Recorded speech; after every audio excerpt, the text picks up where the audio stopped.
They were once the faces that lit up the silver screen, icons of elegance, charm, and raw talent. Crowds cheered. Studios paid millions. Fame seemed eternal. But what happens when the camera stops rolling? One kissed Elvis and walked into a convent. Another won an Oscar, then pulled the trigger. And one Disney child star? Found dead, unclaimed, forgotten. These were Hollywood's brightest. But when the lights went out, no one looked back. This isn't a tribute, it's a reckoning. Because some stars don't fade, they vanish. Gene Tierney. She was once the definition of elegance. With chiseled cheekbones, porcelain skin, and a voice like velvet, Gene Tierney lit up the screen in Laura, Leave Her to Heaven, and The Ghost and Mrs. Muir. In the 1940s, she was Hollywood's exquisite enigma, cold, captivating, unforgettable. But behind that flawless face was a woman quietly bleeding.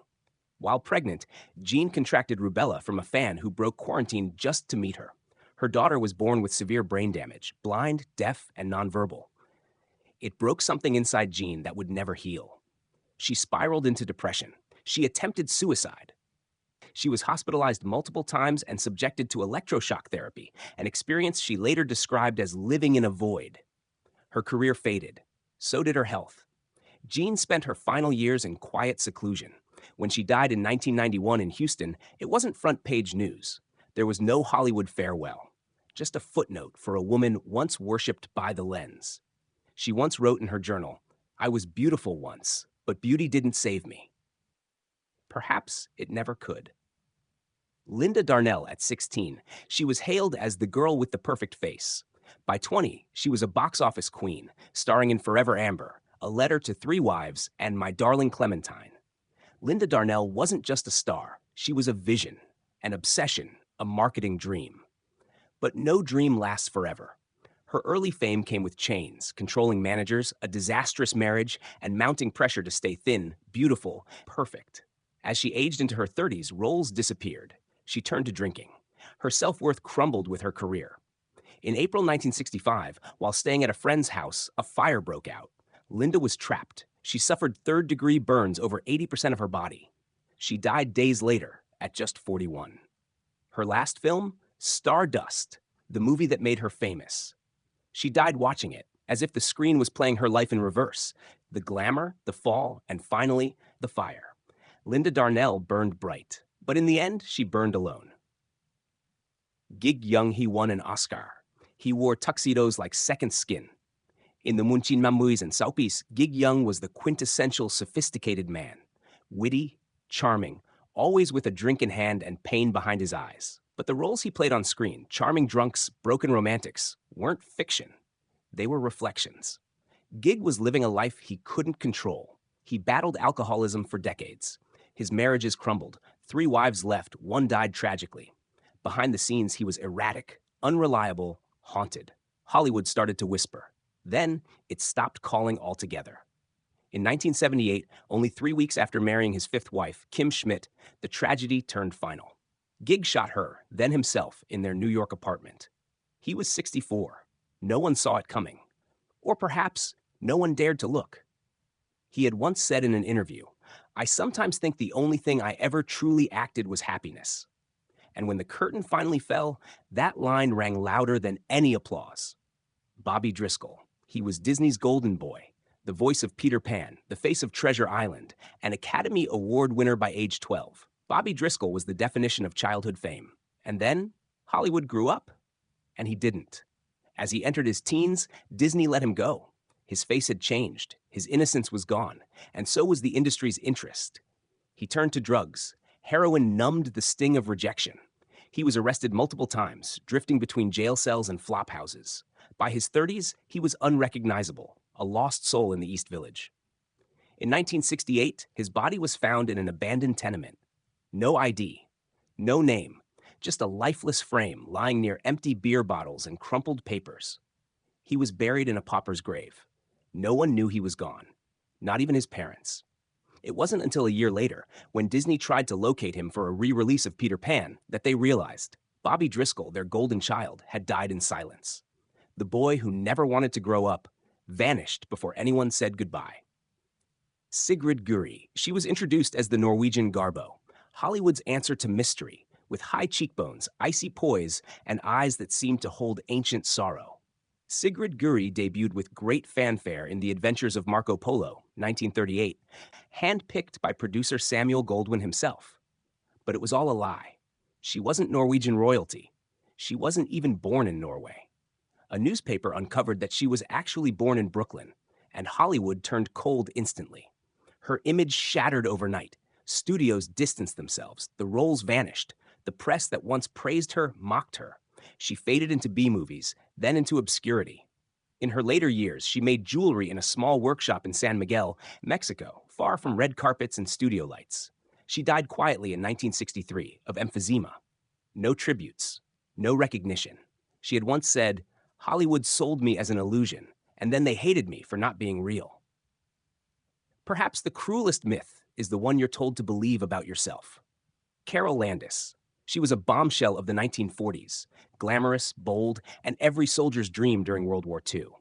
Carol Landis toured war zones, brought joy to the troops, and starred in over 40 films. They called her the blonde bombshell. But behind that smile was a woman slowly imploding. Her love life was a string of heartbreaks, affairs with married men, relationships that led nowhere. Her deepest wound, a secret, long affair with actor Rex Harrison, who refused to leave his wife. On July 5, 1948, Carol was found dead in her Brentwood home. Suicide by overdose. She was just 29. The note she left behind, reportedly addressed to Harrison, was never released to the public. 20th Century Fox tried to bury the story. Her funeral was private. The woman who once entertained thousands on the front lines left quietly, with no applause. Carol once wrote in her diary, "I've given everything to be loved. What's left of me now?" That answer, tragically, was silence. Frankie Lyman. He was just 13 when he changed music forever. With his high-pitched, electrifying voice, Frankie Lyman soared to stardom as the lead of Frankie Lyman and the Teenagers, belting out "Why Do Fools Fall in Love?" Across radios and stages worldwide, he was a sensation, a pioneer, and then a cautionary tale. As quickly as he rose, Frankie fell. By 15, his voice had changed, and so had public interest. Managers misused him, record labels discarded him, and drugs filled the silence that applause used to. By his early 20s, he was playing to half-empty clubs, still trying to reclaim that boyish magic. He married multiple women, some say at the same time, but stability never found him. In 1968, at just 25 years old, he was found dead on the bathroom floor of his grandmother's apartment in Harlem. Heroin overdose. He'd just been clean for months and had scheduled a comeback meeting the very next day. Frankie Lyman died younger than most rock legends, but somehow he was forgotten faster. Margaret Sullivan. She wasn't like the others. Margaret Sullivan didn't chase celebrity. She brought gravity, depth, and aching vulnerability to the screen. In films like The Shop Around the Corner and Three Comrades, she didn't act emotions, she lived them. But that intensity came at a cost. She suffered from hearing loss, severe depression, and chronic insecurity.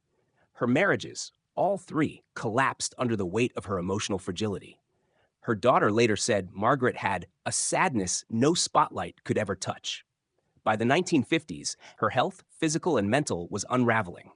She withdrew from Hollywood. On January 1st, 1960, she was found dead in a hotel room. Barbiturate overdose. It was ruled accidental.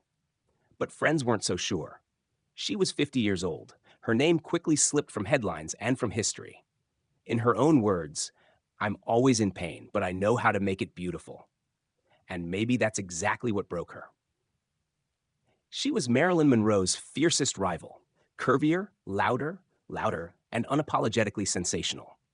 Jayne Mansfield was the queen of headlines, a master of self-promotion, and a blonde bombshell who knew exactly how to light up a camera.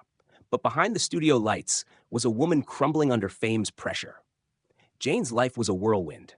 5 children, 3 marriages, and a desperate struggle to remain relevant as her career faltered. Studios began to turn away, calling her a gimmick, so she leaned harder into publicity, staged photo ops, scandalous stunts, and increasingly exploitative roles. She toured low-budget nightclubs, performed for tips, and lived mostly in chaos. Then came the crash. On June 29, 1967, Jayne's car slammed into the rear of a truck on a Louisiana highway. She was killed instantly, beheaded, some reports falsely claimed. She was just 34. The tabloids devoured the gore, but Hollywood moved on. There was no official tribute, no lasting honor. She once said, "If you're going to be noticed, be unforgettable." She was, but not in the way she deserved. Alan Ladd. He stood small in stature, but giant on screen. In Shane, Alan Ladd gave us one of the most iconic performances in Western cinema. Silent, stoic, aching with unspoken pain. Off-screen, he carried the same weight. Ladd struggled with chronic insomnia, insecurity, and the pressure of a career that peaked too soon. Alcohol became his escape. So did barbiturates. His marriage grew cold. His roles dried up. His body weakened. In 1964, Alan was found dead in Palm Springs. Officially, it was a combination of alcohol and sleeping pills. He was 50. The studio barely blinked.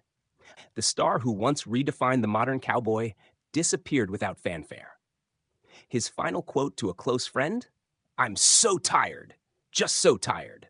Alan Ladd didn't just ride off into the sunset. He vanished into the dusk, and no one followed. Thomas Ince. He was one of the architects of Hollywood. Long before stars ruled the screen, Thomas Ince ruled the studio. Known as the father of the Western, he built one of the first major film studios and helped shape the industry as we know it. But his death became one of Tinseltown's most persistent and haunting mysteries. In 1924, Ince boarded newspaper tycoon William Randolph Hearst's yacht for a weekend celebration. Days later, he was dead. The official story? A sudden bout of indigestion. But rumors whispered of a gunshot. Some claimed Hearst had mistaken Ince for Charlie Chaplin, who was also aboard, and shot him in a jealous rage. No autopsy was performed. His body was cremated. The truth, if there was one, was buried with him. He was 44, a pioneer of the motion picture industry, erased by a story too strange to be fiction and too suspicious to be forgotten. Thomas Ince gave Hollywood its foundation, and Hollywood gave him a scandal without closure. Pauline Moore. She was never a marquee legend, but Pauline Moore was everywhere. Those delicate features, those warm eyes, appearing in dozens of 1930s and 40s films alongside stars like Shirley Temple and John Wayne. She was the classic contract player, dependable, poised, quietly excellent, but she never broke out. After retiring from acting in the early 1950s, Pauline faded from public memory. She lived a quiet life, far from cameras and crowds, working as a nurse's aide and rarely speaking of her time on screen. When she passed away in 2001 at the age of 87, there were no retrospectives, no Hollywood tributes, no rediscovery of her work, just a simple obituary and silence. In an old interview, she once said, "We were all just playing parts. Some lasted longer than others." Pauline Moore didn't crash or burn. She drifted away, slowly, gently, like the closing of a curtain. Dolores Hart. She kissed Elvis Presley on screen. Twice. In the 1950s, Dolores Hart was Hollywood's rising starlet, fresh-faced, charismatic, and magnetic. She starred in box office hits like Loving You and Where the Boys Are. The studios had big plans for her. So did the fans. Then, she vanished. At the height of her fame, Dolores shocked the world. She gave it all up: Hollywood, contracts, red carpets, and entered a Benedictine convent. She was 24. What drove her away? Some say heartbreak. Others, the emptiness behind the camera flashes. She herself said, "I left the screen when I discovered I didn't want to be a lie anymore."